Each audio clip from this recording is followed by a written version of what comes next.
All right. Hello, everybody. Thank you for joining us with the Church of Quantumism, also known as the movement of Quantism, the Quantism movement. Today we're going to be discussing God, the devil, hell, and life and death. So you have an understanding of what our belief system is. So for us, what is God? Well, God, many say it's a fable, and others put a face to God. Most people, when they think of God, they think of an old Greek mythology of Zeus sitting up in the clouds looking down at us. Others see God as a mythical creature or even a concept. The people of the past were trying to explain something they didn't yet fully understand. The best way of describing God, as stated, in a prior video, is that God is energy. As hard as it might seem, science has brought us closer to that understanding. We have learned that all energy in the universe is constant because it cannot be destroyed nor created. So, with that said, in physics and the law of conservation of energy, all of these things help us understand, gain a deeper understanding of this energy and of God. People came up with those concepts of Thor, Zeus, and I mentioned those a lot because those two used to wield electricity, used to wield lightning, because they saw the awesome power of the electricity. They also must have felt that energy in their bodies and, the world around them. The power is the energy that we all feel. Energy is the reason for all life that exists throughout the universe. Did you know that without the human sinus arterial node sending electrical impulses to our heart, we could die? It is technically possible for humans to survive without the SA node because of backup systems of the heart, but our heart rates would be much lower, which will lead to other health issues. With that said, the energy that travels throughout our bodies is not limited to one part. The SA node is just an example of the energy, and it'll play an interesting role in the later part of this book, in another video. Now imagine all the energy in the universe. Now imagine all that energy as a living entity. Now take a moment and imagine the Big Bang. Everything was together according to our theories. Everything was together at one time. It is a fact that the universe is expanding, and because of that, many scientists feel that it was all together at one point. I understand it might be hard because of many of us can't conceive energy as a thing, the thing that we all feel to be God. We always want to put a face to God, and it's a completely living entity beyond us, the energy itself. And some might say the karma, the yin and the yang. It's tough because many can't grasp a life form that is that much different than us, but yet created us. Even though science actually brings us closer to God, many who focus on science see God as a fable, a make-believe concept. The truth is, we all feel something in the world, and millions of people have felt it for thousands of years. That something is pushing us to a better way, pushing us to the next step in our evolution. God is what connects us all in this world throughout the universe. We are all the same, just different manifestations of the same being, God. God is in us and in all life. Together, in peace, God is greater than we ever understood, to be honest. We are part of a greater plan, but the plan keeps getting disrupted because we are nothing but violent animals.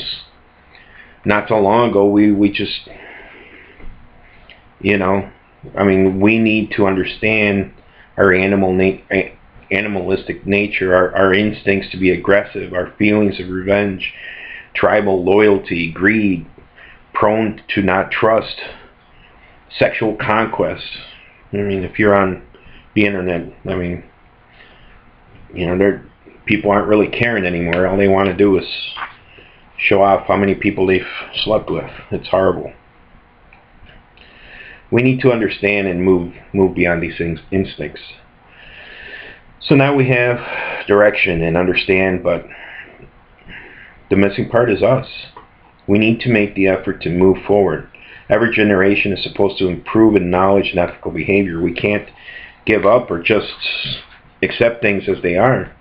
We need to push ourselves to do better. Throughout the centuries, we have seen or heard of people that have gone above and beyond to accomplish something good. Those people are just regular human beings, just like you and I. That means that all of us are capable of great things, but only if we push ourselves during times of despair. When you fall, you can't just stay on the ground. You need to pick yourself up and change your life for the better. Taking things one day at a time, focused and taking joy in even the smallest of steps forward. We are all capable of this because that is how we were made. Well, so we believe in God. What is the devil and hell? Well, to us, the devil and hell are make-believe concepts made to scare us into compliance. As intelligent people, we should be good for the sake of being good and nothing else. I used to believe in hell at one time because my research there are concepts of hell in almost every culture. At first, I thought it had to be true because people that could never have met or had similar concepts, but I looked deeper into the beliefs and saw many main differences. An example of the differences is the Aztecs that believed that the dead traveled to a place called Mecca. Mechlin. Sorry, I apologize for that. I did not mean to say Mecca. Mechlin, it was a place with white flowers and always dark. The Mechlin, the god of death, ruled. In other cultures, hell is a cave deep underground where people keep living like on earth. Some see this place as a waiting area until they are reborn.